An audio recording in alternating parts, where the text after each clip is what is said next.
বাংলাদেশ বিমান বাহিনী ঘাঁটি কক্সবাজারকে একটি পূর্ণাঙ্গ ঘাঁটিতে উন্নীত করার কার্যক্রম চলমান রয়েছে এবং অচিরেই সফলভাবে সম্পন্ন হবে বলে আমি বিশ্বাস করি। বাংলাদেশ বিমান বাহিনীর এয়ার রেজিমেন্ট এবং ট্রেনিং ও ডক্ট্রিন কমান্ডের প্রতিষ্ঠা কার্যক্রম দ্রুত এগিয়ে চলছে। মিয়ানমার সীমান্তে একটি বিমান ঘাঁটি খুব শীঘ্রই কার্যক্রম শুরু করবে বলে নিশ্চিত করেছেন এয়ার মার্শাল হাসান মাহমুদ খান। অন্যদিকে কৌশলগতভাবে গুরুত্বপূর্ণ ফেনীতে বিমান বাহিনী ভবিষ্যতে বিমান ঘাঁটি তৈরি করবে এমন ইঙ্গিত দিয়েছেন।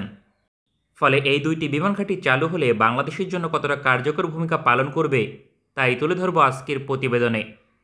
মিয়ানমারের সাথে ভবিষ্যতে যুদ্ধের সম্ভাবনা রয়েছে। তাছাড়া ভারতের সাথে সাম্প্রতিক সময়ে উত্তেজনা চলমান। উভয় দেশের সম্ভাব্য হুমকি মোকাবেলায় মিয়ানমার সীমান্তে তৈরি করা হয়েছে পূর্ণাঙ্গ একটি বিমান ঘাঁটি। বাংলাদেশের কক্সবাজার অঞ্চলে এই ঘাঁটির অবস্থান। এটিকে কক্সবাজার বিমানবন্দর হিসেবে ব্যবহার করা হয়। বিমানবন্দরের পাশে 100 একর জমির উপর প্রয়োজনীয় অবকাঠামো নির্মাণ করেছে, যেখানে রয়েছে যুদ্ধ বিমান, হেলিকপ্টার, ট্রান্সপোর্ট সহ যে কোনো বিমান রাখার প্রয়োজনীয় অবকাঠামো। পাশাপাশি স্থায়ীভাবে যুদ্ধ বিমান মোতায়েন করতে 3টি হ্যাঙ্গার তৈরি করা হচ্ছে, যা নির্মাণ কাজ ইতিমধ্যে শেষ পর্যায়ে। কক্সবাজার বিমান ঘাঁটির রানওয়ে ব্যবহারের জন্য 2টি রুট করেছে বিমান বাহিনী। পরবর্তীতে দীর্ঘ 3.4 কিলোমিটার রানওয়ে ব্যবহার করতে পারবে। বিমান ঘাঁটির আরেকটি অংশে নির্মাণ কাজ এখনও চলমান, যেখানে ছোট একটি রানওয়ে এবং প্রয়োজনীয় অবকাঠামো নির্মাণ করা হচ্ছে। অর্থাৎ নতুন রানওয়ে শুধুমাত্র বাংলাদেশি বিমান বাহিনী ব্যবহার করবে, আর এটিকে বলা হয় পূর্ণাঙ্গ বিমান ঘাঁটি, যা শুধুমাত্র বাংলাদেশি বিমান বাহিনী ব্যবহার করবে। বিষয়টি চলতি সপ্তাহে নিশ্চিত করেছেন এয়ার মার্শাল হাসান মাহমুদ খান। অর্থাৎ কক্সবাজার বিমান ঘাঁটি 2টি আলাদা অংশে বিভক্ত। এটি কৌশলগতভাবে খুবই গুরুত্বপূর্ণ পদক্ষেপ, কারণ একটি বিমান ঘাঁটি ধ্বংস হলে আরেকটি কার্যক্রম পরিচালনা করবে।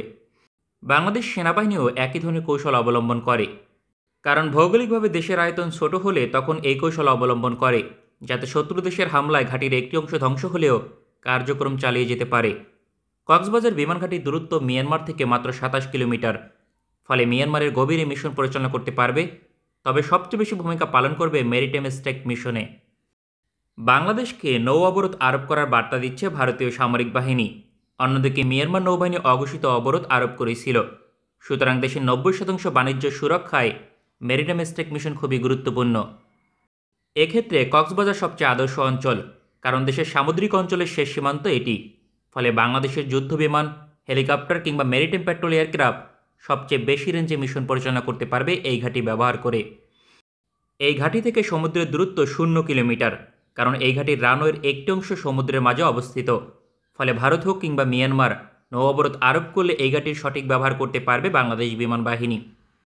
ইতিমধ্যে এই ঘাঁটিতে KHW প্রশিক্ষণ বিমান মোতায়েন করেছে বিমান বাহিনী। ভবিষ্যতে মেরিটাইম প্যাট্রোল এয়ারক্রাফট এবং যুদ্ধ বিমান মোতায়েন করবে। বড় পরিসরে চিন্তা করলে কক্সবাজার বিমান ঘাঁটি ভবিষ্যতে দেশের সবচেয়ে গুরুত্বপূর্ণ বিমান ঘাঁটি হতে পারে। অন্যদিকে বাংলাদেশের ভৌগোলিকভাবে সবচেয়ে কৌশলগত অঞ্চল ফেনী করিডোর। এই অঞ্চলে একটি সময় উপমহাদেশের অন্যতম বৃহত্তম বিমান ঘাঁটি ছিল। তৎকালীন সময় ব্রিটিশ বিমান বাহিনী এটিকে ব্যবহার করত। পরবর্তীতে স্বাধীনতার পর এটিকে বন্ধ করা হয়। নিঃসন্দেহে এখানে ভারতের ইন্ধন ছিল। সাম্প্রতিক সময় পুরনো বিমান ঘাঁটি নতুন করে সচল করার সিদ্ধান্ত নিয়েছে বাংলাদেশ সামরিক বাহিনী। বিমান ঘাঁটিতে সাম্প্রতিক বছরগুলোতে নিয়মিত মহড়ার আয়োজন করে বিমান বাহিনী। পরবর্তীতে সেখানে স্থায়ী ক্যাম্প স্থাপন করেছে।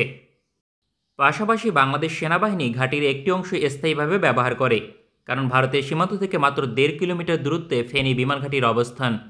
বাংলাদেশের কোনো বিমান ঘাঁটি রাতারাতি তৈরি করা হয় না, এজন্য দীর্ঘ সময় অপেক্ষা করে ধীরে ধীরে ঘাঁটি স্থাপন করে। কেননা নতুন করে একসঙ্গে একটি বিমান ঘাঁটি নির্মাণ করা অত্যন্ত ব্যয়বহুল। ফলে প্রথমে ওই অঞ্চলে ক্যাম্প স্থাপন করেছে, পরবর্তীতে এয়ার ডিফেন্স রেজিমেন্ট গঠন করবে এবং সর্বশেষ বিমান ঘাঁটি স্থাপন করবে। বিমান বাহিনীর প্রধান তার একটি বক্তব্যে নিশ্চিত করেছেন, ফেনীতে এয়ার ডিফেন্স রেজিমেন্ট গঠনের কাজ চলমান রয়েছে। সুতরাং ভবিষ্যতে পুরনো বিমান ঘাঁটি নতুন করে কার্যক্রম শুরু করবে। এজন্য হয়তোবা 5 থেকে 7 বছর অপেক্ষা করতে হতে পারে। তবে সীমান্তের এত নিকটবর্তী অঞ্চলে বিমান ঘাঁটি স্থাপন করা ঝুঁকিপূর্ণ, আর প্রতিপক্ষের আর্টিলারি রেঞ্জের মাঝে বিমান ঘাঁটি সহ যে কোনো বড় ঘাঁটি স্থাপন করা উচিত নয়। কেননা এর ফলে বিমান ঘাঁটি ক্ষতিগ্রস্ত হবে, একই সঙ্গে সরঞ্জাম এবং সমরাস্ত্র ধ্বংস হবে। তবে ফেনী বিমান ঘাঁটির অবস্থান বহুল অংশে আলাদা। ভারতের যে কোনো সীমান্ত থেকে 1.5 কিলোমিটার দূরত্বে তা ভারতের জন্য সুবিধাজনক নয়। যুদ্ধ হলে স্বল্প সময়ের মাঝে তা দখল করতে পারবে বাংলাদেশ সেনাবাহিনী। কারণ ভৌগোলিক কারণে ত্রিপুরা এমনিতেই দুর্বল। প্রথমত এটি চিকেন নেক অতিক্রম করে আসতে হবে। দ্বিতীয়ত, ত্রিপুরার 3 দিক থেকে বাংলাদেশের অবস্থান। আবার বিমান ঘাঁটির নিকটবর্তী ভারতের যে অংশ রয়েছে তার 3 দিকেও বাংলাদেশের অবস্থান।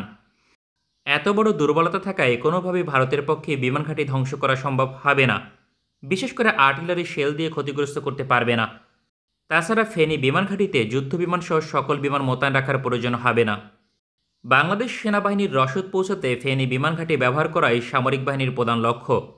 ফলে ফেনী করিডোরের রক্ষায় রসদ সরবরাহ করতে এই বিমান ঘাঁটি রাখবে গুরুত্বপূর্ণ ভূমিকা।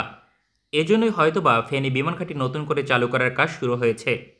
আমাদের ভিডিওটি পছন্দ হলে আমাদের সমর্থন করতে সঙ্গে থাকুন। ভালো থাকবেন সবাই, দেখা হবে পরবর্তী কোনো ভিডিওতে।